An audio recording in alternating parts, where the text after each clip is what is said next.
नमस्कार प्रिय साथियों, S R group passion education में आप सभी का स्वागत है। आज देखते हैं मित्रों, सिक्योरिटी जो फॉर्म है वो ऑनलाइन भरने की प्रोसेस। सबसे पहले अभ्यर्थी को अपनी एसएसओ आईडी में लॉगिन करना है। लॉगिन करने के बाद में रिक्रूटमेंट पोर्टल में माय रिक्रूटमेंट पर क्लिक करके डिटेल्ड फॉर्म कम सिक्योरिटी वाले ऑप्शन पर क्लिक करने के बाद संबंधित भर्ती के नाम के लिंक के सामने अप्लाई नाउ पर जाकर विस्तृत आवेदन पत्र भरना है और 100 रुपये का शुल्क जमा करवाना है। ये प्रोसेस है। एसएसओ आईडी में सबसे पहले लॉगिन करना, फिर उसके बाद में रिक्रूटमेंट पोर्टल में माई रिक्रूटमेंट पर क्लिक करके डिटेल्ड फॉर्म कम सिक्योरिटी वाले ऑप्शन पर क्लिक करना है। अब थोड़ा सा नीचे देखिए, इसकी डिटेल कैसा दिखाई देगा आपको। ये देखिए, यहाँ पर देख सकते हैं आप माय रिक्रूटमेंट, ये ऑप्शन क्लिक करेंगे तो ये यहाँ पर आपके सामने इतने ऑप्शन आएंगे।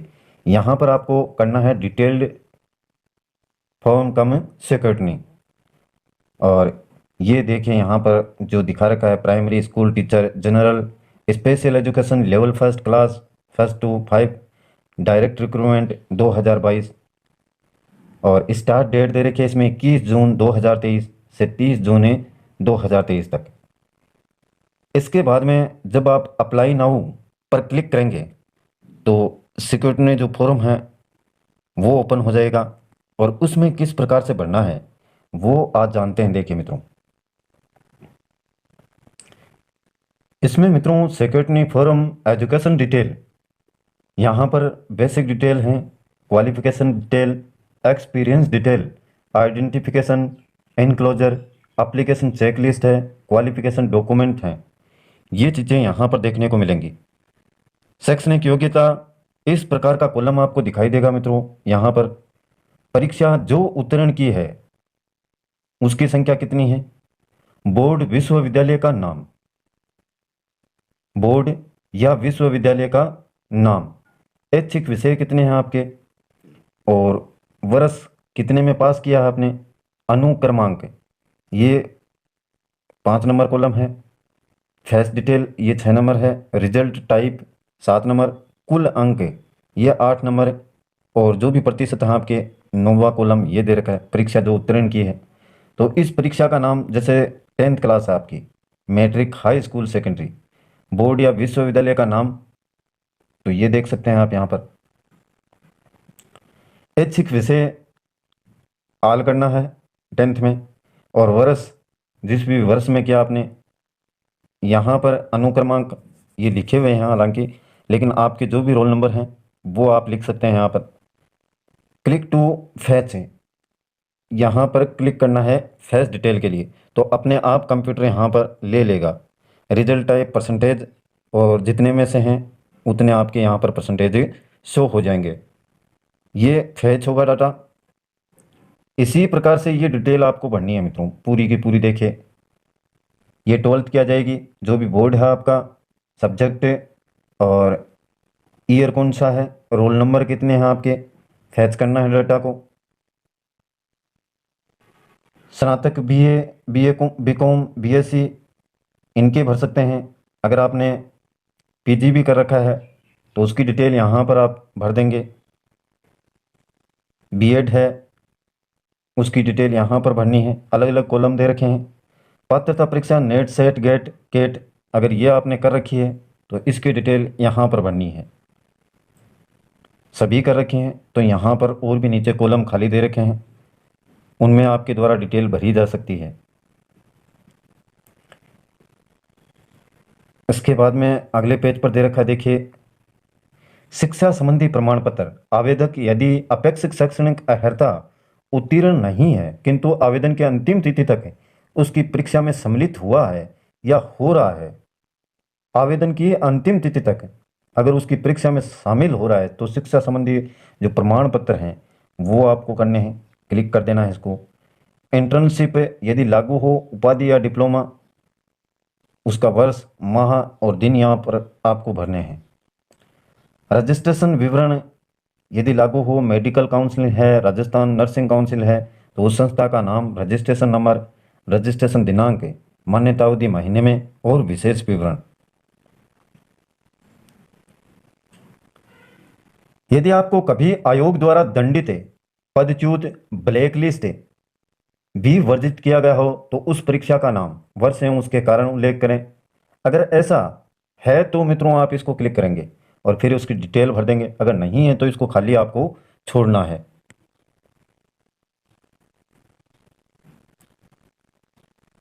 इसके बाद में देखिए, पद हेतु आवश्यक अनुभव प्रमाण पत्र। यदि उक्त पद हेतु विज्ञप्ति में कोई अनुभव आवश्यक हो, आपके पास में अनुभव है किसी भी प्रकार का, तो संस्था का नाम व पता आपको यहाँ पर देना है।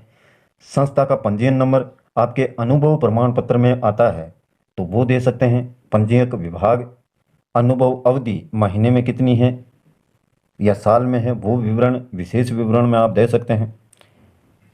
ऐड, यहाँ पर जो भी फाइल आपकी ऐड करनी है।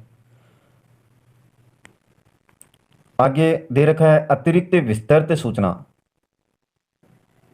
पद है जो भी आपका नियुक्ति अधिकारी का पदनाम एवं विभाग, पद ग्रहण करने की दिनांक, पद छोड़ने की दिनांक, स्थायी, अस्थायी या संस्थायी, वेतनमान एवं मूल वेतन, ये डिटेल आप से यहाँ मांगी जाएगी, भरनी है अगर आपने कोई भी अनुभव ले रखा है तो। अगला कॉलम दे रखा है, यदि आप विज्ञापन के अनुसार अधिकतम आयु सीमा में छूट चाहते हैं तो प्रमाण सहित संबंध प्रावधान का उल्लेख करें जिसके अंतर्गत आप आयु सीमा में छूट प्राप्त करने के अधिकारी हैं। अधिकतम आयु सीमा में छूट चाहते हैं तो आपको प्रमाण पत्र देना होगा। पूर्ण विवरण यहाँ पर 1000 शब्दों में आप लिख सकते हैं। यदि आपने अन्य कोई विशेष योग्यता, अनुभव, पुरस्कार, पदक, विजय चिन्ह प्राप्त किया हो जो कि इस पद के चयन में सहायक हो तो उसका भी पूर्ण विवरण आप जो 1000 शब्द हैं उनमें लिख सकते हैं। आपको क्लिक तभी करना है जब आप इसके योग्य हों।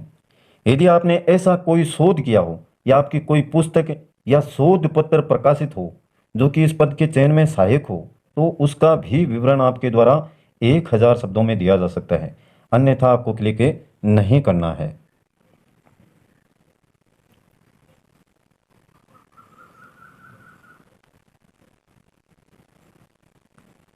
आगे देखिए, अभ्यर्थी की संक्षिप्त शॉर्ट रूप में चेकलिस्ट, संबंध सूचना, शैक्षणिक योग्यता, और इधर आपको अभ्यर्थी संबंधी कॉलम में टिक करना है।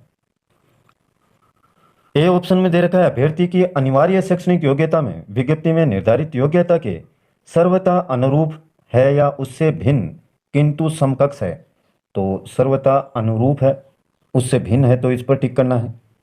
अभ्यर्थी ने आवेदन के अंतिम तिथि तक अनिवार्य शैक्षणिक योग्यता प्राप्त कर ली थी या उसके बाद प्राप्त की है, तो यहाँ पर तो आवेदन की अंतिम तिथि तक ही करना है आपको लगभग को। अगर नहीं प्राप्त की है तो आवेदन की अंतिम तिथि के बाद प्राप्त है।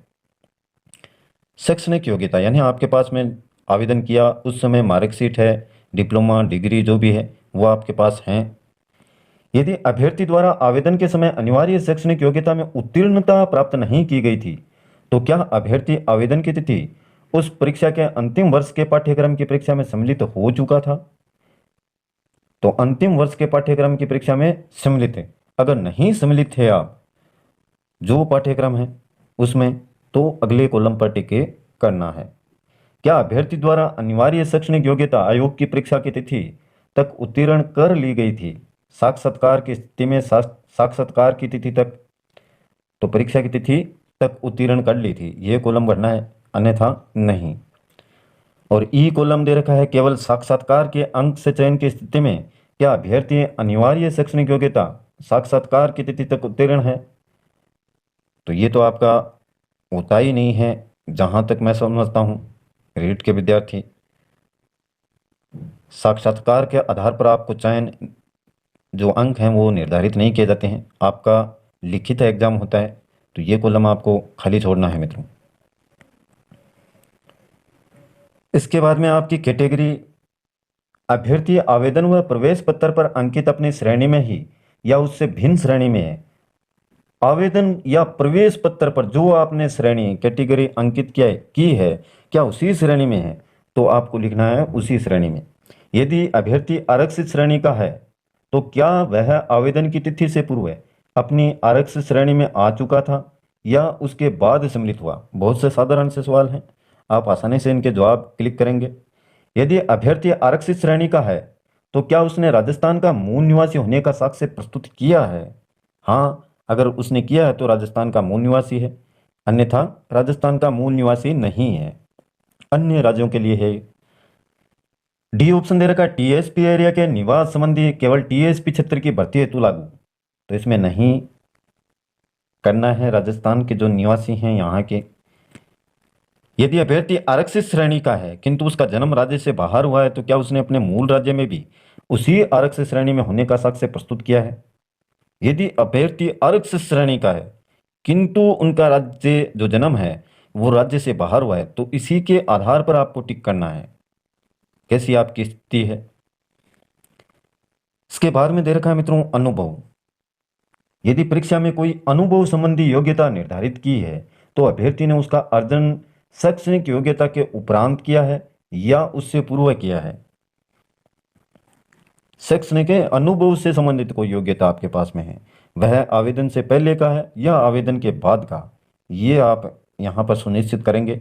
यदि अनुभव संबंधी योग्यता निर्धारित है तो अभ्यर्थी ने उसका अर्जन आवेदन की अंतिम तिथि के उपरांत किया है या उससे पूर्व, ये यहाँ पर आपको देना है। और ऊपर वाले कॉलम में शैक्षणिक योग्यता के उपरांत किया है या पहले किया है।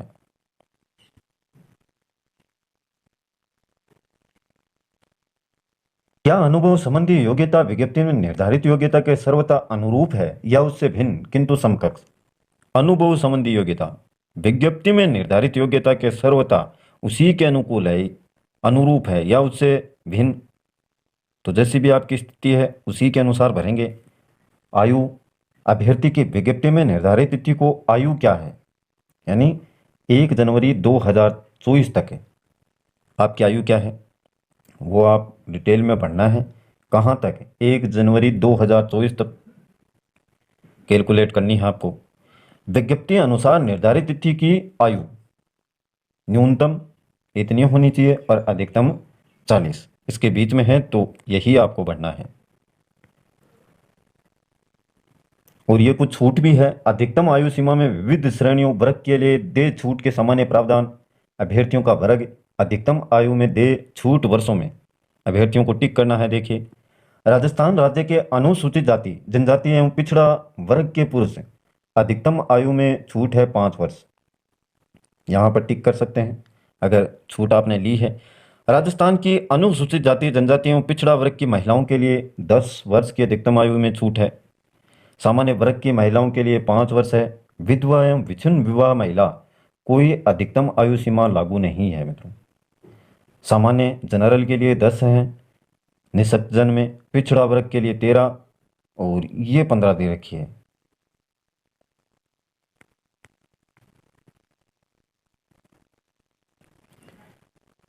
छठा कॉलम दे रखा है राजस्थान राज्य के कारोबार में संस्थाई रूप से सेवारत व्यक्तियों, पंचायत समितियों तथा जिला परिषदों और राज्य के पब्लिक सेक्टर उपक्रमों निगमों के कार्यकलापों के संबंध में स्थायी रूप सेवारत अधिकतम आयु सीमा वर्ष, इसके लिए 40 वर्ष दे रखी है। अगर ऐसा है तो टिक करें। राजस्थान सिविल सेवा नियम 1988 के तहत भूतपूर्व सैनिक हैं, अधिकतम आयु वर्ष 50 वर्ष तक भूतपूर्व सैनिक, तो ये इनको आप पढ़ लेंगे अच्छे से। अगर आप इसमें हैं मित्रों तो इसको टिक करना है, अन्यथा नहीं। प्रत्येक कॉलम इसी प्रकार का दे रखा है, ज़्यादा कोई टफ मैटर नहीं है इसमें, एक बार अच्छे से पढ़ लें और उसके बाद में उसको क्लिक करना है। और ये डॉक्यूमेंट की डिटेल है जो आपको संलग्न करनी है, चूज फाइल। यहाँ पर एक बात ध्यान में रखें, सब हस्ताक्षरित है यानी हस्ताक्षर होने चाहिए और फोटो कॉपी ही लगानी है। जो भी डॉक्यूमेंट लगाना है, फाइल अपलोड करनी है, डॉक्यूमेंट ये देखें यहाँ पर डॉक्यूमेंट अपलोड, तो ये 10वीं क्लास की है। जारी क्रमांक यानी जारी होने की तिथि व दिनांक यहाँ पर आपको भरनी है। संलग्न संख्या 1 है या 2 है, किसी का जैसे सर्टिफिकेट अलग से है तो 2 करेंगे यहाँ पर। और चूज फाइल, यहाँ पर आपको फाइलें अपलोड करनी है। इसी प्रकार से 12वीं की है और उपाधि या प्रमाण पत्र स्नातक है डिग्री है तो वो भी साथ में, तो उसकी संलग्न संख्या आप जितनी भी हैं वो लिखें। एमए, एमकॉम, एमएससी, चरित्र प्रमाण पत्र है उसकी, अनापत्ति प्रमाण पत्र एनओसी, मूल निवासी प्रमाण पत्र, अटेस्टेशन फॉर्म। और ये एक फॉर्म है अटेस्टेशन, ये भी एक वीडियो में आपको बताएंगे क्या है। यहाँ पर आपको चूज फाइलें करना है और उस अटेस्टेशन फॉर्म को अच्छे से भर के इसमें लगाना है। अन्य प्रमाण पत्र कोई हो तो उसको आपको 9 नंबर कॉलम में भरना है। ये एक वीडियो अलग से बनाएंगे मित्रों, इसका आप देखना, उसमें अटेस्टेशन फॉर्म क्या है, कैसे भरना है उसको। तो ये डिटेल है मित्रों, सिक्योरिटी जो फॉर्म है किस प्रकार से आपको ऑनलाइन अपलोड करना है, इसको भरना है। उसके बाद में आपके 100 रुपये का जो चालान है वो कटेगा, उसकी स्लिप आपको चाहिएगी। और ये जो फ्लिप किया है इसकी भी 2 कॉपी आपको निकलवा कर साथ में ले जानी है। पूरी डिटेल है, ज़्यादा कोई टफ मैटर नहीं है, जितना आप सोच रहे हैं उतना कुछ नहीं है मित्रों। आराम से भरें, प्रत्येक बात हिंदी में दे रखी है, अच्छे से समझ में आ जाएगी। बस आपको ध्यान में यह रखना है कि इसको भरते समय किसी प्रकार की गलती ना करें। अगर आप गलती करते हैं तो स्वयं भुगतना होगा। फिर यहाँ पर लिखी हुई चीज़ें ही मान्य होती हैं मित्रों। फिर गलतियाँ होंगी तो शपथ पत्र लगेगा, उसके आपके चार्ज लगेगा। बाकी हालांकि कोई बाहर नहीं करेगा, लेकिन आपकी परेशानी तो कम से कम हो ही जाएगी। एक गलती मतलब शपथ पत्र, शपथ पत्र लगाना मतलब रुपए बर्बाद करना। वैसे भी बहुत सारे शपथ पत्र आपको देने हैं तो काफ़ी खर्चा आने वाला है, इसलिए ध्यान से भरें मित्रों। तो ये खास जानकारी, एक अटेस्टेशन फॉर्म है, उसका एक वीडियो अलग से बनाया जाएगा, वो भी शायद संभव हो आज ही बना दिया जाए। अच्छे से डिटेल फिलअप करें। किसी भी प्रकार की आपकी समस्या आ रही है तो बेझिझक आप पूछ सकते हैं। आज के लिए बस इतना ही मित्रों।